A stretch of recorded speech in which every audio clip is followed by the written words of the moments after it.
दाल में कुछ काला है, ये तो साफ दिख रहा है।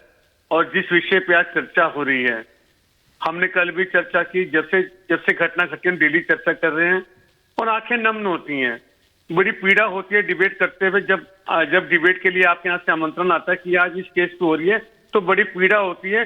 अंजलि की तस्वीर सामने आ जाती, अंजलि हमें लगता है कि किस तरह से कार ने घसीटा होगा 14 किलोमीटर तक, सामने से पुलिस ही मिली होगी, किस तरह चिल्लाई होगी वो बेटी, वो बहन, वो महिला किस तरह चिल्लाई होगी, बड़ी पीड़ा होती है। जब उसको हम सोचेंगे, एक कहावत है हिमानी जी, जिस तन लागे वो तन जाने।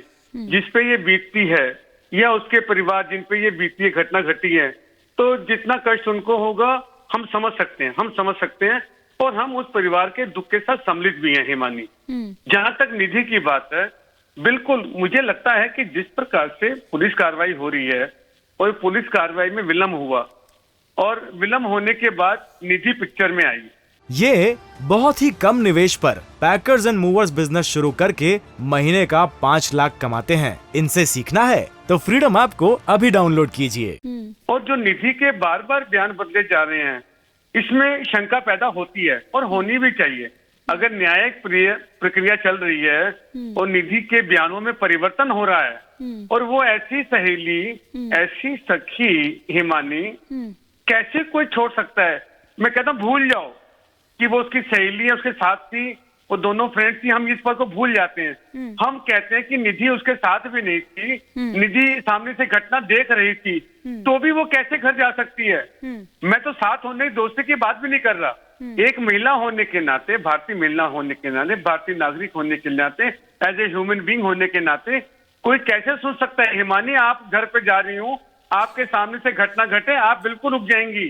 और आप जितनी बड़ी एंकर हैं, आप अपने लेवल पे पुलिस को, समाज में अपने रिलेटिव्स को, अपने कोऑर्डिनेटर्स को कैसे बात करेंगे, मैं समझ सकता हूँ। तो एक महिला होने के साथ साथ एक ह्यूमन बीइंग भी, तो किस तरह से निधि ने अपने बयानों में परिवर्तन किया, ठीक है, किस तरह से उसने झूठ बोला कि उसने मदिरा का सेवन किया। बयान तो लगातार जो चल रहा है वो ये कि वो अंजलि को ही वो जो ब्लेम गेम है वो चल रहा था और अंजलि पर ही सारा जो ठीक रहा है वो फोड़ने की कोशिश हो रही थी। रचना जी शायद रिएक्ट करना चाह रही हैं अजय जी की बात पर। जी रचना जी। मैं बहुत ज्यादा तवज्जो निधि के ऊपर ना देके सिर्फ ये जरूर बोलूंगी कि नए साल वाले दिन पुलिस ने कहा था कि हमारे 15 से 18 हजार पुलिसकर्मी दिल्ली की रात में तैनात थे। इस ठंड में हमारे इतने पुलिसकर्मी तैनात थे, तो क्या उस 3 या 4 किलोमीटर के भीतर कोई भी ऐसा पुलिस वाला नहीं था जिसने ये वारदात देखी? दीपक जी ने आके आई विटनेस ने बोला है कि मैं 2.5 किलोमीटर आगे गया हूं, 2.5 किलोमीटर पीछे गया हूं, तब भी, और वो पुलिस के साथ फोन पे पीसीआर वैन के साथ थे, लेकिन तब भी आप बिलीव करिए उस आधे घंटे में भी कि पुलिस के कोई बीट वाला नहीं आया, कोई पीसीआर नहीं आई, तो कौन सुरक्षित है दिल्ली में? आप बताइए ना। ये राजधानी का, बल्कि बाद में भी हमने देखा, बाद में भी देखा,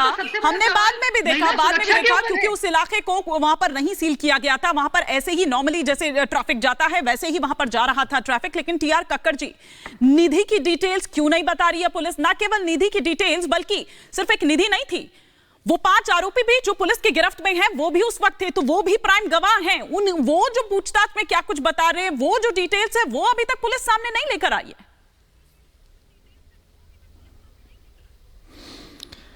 देखिए, इन सब मामलों में इन्वेस्टिगेशन जब होती है कई तथ्य सामने आते हैं। ये आवश्यक नहीं है कि पुलिस हर एक डिटेल जो उनके पास आई है वो आपके साथ साझा करें, ज़रूरी नहीं है, क्योंकि एक जनरल पिक्चर दी जाती है। अगर मैं भी हूँ ब्रीफ कर रहा हूँ आपको, तो मैंने शायद किया भी है, ऐसे ही किया है कि जो आपको जानना चाहिए हम आपको दे रहे हैं, बिकॉज ये रिपोर्ट जानी है होम मिनिस्ट्री को। जब तक होम मिनिस्ट्री को रिपोर्ट पूरी सौंप नहीं दी जाती तब तक कुछ भी बताना किसी और को उचित नहीं होता है, या एलजी को जानी, जिसको भी जानी है। लेकिन इसमें कई चीज़ें हैं और आपको केवल चार्जशीट के समय पता लगेगा कि असली सच्चाई है क्या। हम Nidhi, as far as Nidhi is concern, मैं उसकी स्टेटमेंट पर इस वक्त एज पुलिस ऑफिसर रिलाई नहीं करूंगा। मैं बिल्कुल रिलाई नहीं करूंगा। और जो दीपक हैं उनकी स्टेटमेंट, क्योंकि वो फोन पे मैसेजेस रिकॉर्डेड हैं, उनका फोन करना रिकॉर्डेड है, मैं उन पर बिलीव करूंगा, उन पर बिलीव करूंगा। आपसे कुछ पूछना चाह रहे हैं जी संजय जी, आप कुछ कहना चाह रहे हैं? जी बिल्कुल, मेरा एक सवाल है आपसे। हाँ जी, जरूर पूछिए, जरूर पूछिए। जी जी, मैं कहाँ सवाल उठा रहा हूँ, मेरा ये जानना है, सिर्फ मैं एक अपनी इंटरेस्ट आपके सामने रख रहा हूँ कि जब घटना घटती है, कोई एक व्यक्ति पुलिस को 20-20 कॉल करता है जब पुलिस वहाँ नहीं पहुँच रही है, पहला सवाल मेरा। दूसरी बात, जब वो घटना सामने आ जाती है, पुलिस आती है, पुलिस अपना बयान दे देती है, उसके दूसरे दिन यानी हम यदि तीसरे दिन की बात करें, गृह मंत्री जी बीच में आते हैं और गृह मंत्री जी जब उसमें एक्शन लेते हैं तो एलजी साहब का एक्शन नजर आता है और उसके बाद पुलिस सामने निधि को लेकर के आ जाती है। ये घटना क्या है, जरा बताइए, और आपके हिसाब से ये क्या है? नहीं तो मतलब आप क्या कहना चाह रहे हैं? मैं ये कहना चाह रहा हूं जो मैं पहले बोला हूं, देखिए जिस तरीके से राजनीति की गई है बीजेपी के सिर्फ नेता को बचाने के लिए, ये घिनौना काम है, ये नहीं होना चाहिए, निंदनीय है। बीजेपी को इस पर राजनीति नहीं करनी चाहिए। जो दोषी लोग हैं उन्हें फांसी की सजा देनी चाहिए। राजनीति बीजेपी कर रही हो ना कर रही हो, पर आप कर रहे हैं, ये दिखाई दे रहा है यहाँ पर। लेकिन टीआर कक्कड़ जी से पहले जवाब ले लेते हैं। आपने 2-3 प्रश्न किए हैं।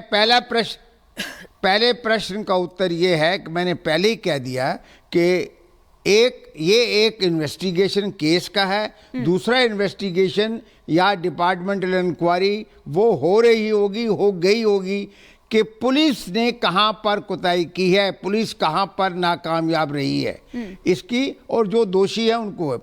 एज फार एज एलजी साहब ने कहा, होम मिनिस्टर ने दूसरे दिन कहा, तीसरे दिन, और ये किसी को बचाने, मैं इन राजनीतिक जो डिस्कशन है उस पर बिल्कुल नहीं पढ़ना चाहता। जो आप कहना चाहते हैं उनके बारे में वो आपके बारे में कहना चाहते हैं, कहते रहें, मैं इसमें नहीं पढ़ूंगा। ठीक है, ठीक है सर। एक सवाल मेरा भी है, जो मुझे जानकारी मिली है, अब गलत है सही है वो मुझे आप क्लैरिफाई कर दीजिए। दिल्ली में जो पीसीआर का कंट्रोल है वो सुना है कि अब थानों के अंडर में आता है। जनरली जो पीसीआर का कंट्रोल है वो एक हेडक्वार्टर्स में से के थ्रू होता है, हेडक्वार्टर फिर असाइन करते हैं कि कैसे उसको डील करना है या कुछ, लेकिन दिल्ली के अंदर ऐसा हटा करके अब थानों की मर्जी होती है कि वो उसको किस तरह से हैंडल करे। क्या ये सच है? क्या सरकार ने इस तरह का कोई प्रोविजन दिल्ली के अंदर ऐसा किया है? मैंने भी यही सुना है, क्योंकि जो इनसे पिछले पुलिस कमिश्नर थे अस्थाना साहब, उन्होंने शायद इस तरह के प्रबंध कर दिए थे। और जो पुलिस कंट्रोल रूम या पुलिस की यूनिट जो इकट्ठी हुआ करती थी, अब वो पुलिस वैन थानों को अलॉट कर दी गई, ये मेरे सुनने में आया है और शायद यही हो रहा है।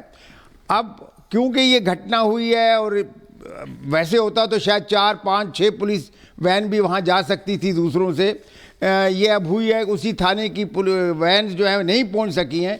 तो इस पर भी जो इस वक्त अरोरा साहब हैं उनको ध्यान देना होगा कि क्या वापस चले जाएं उसी प्रबंध में या यही ठीक रहेगा।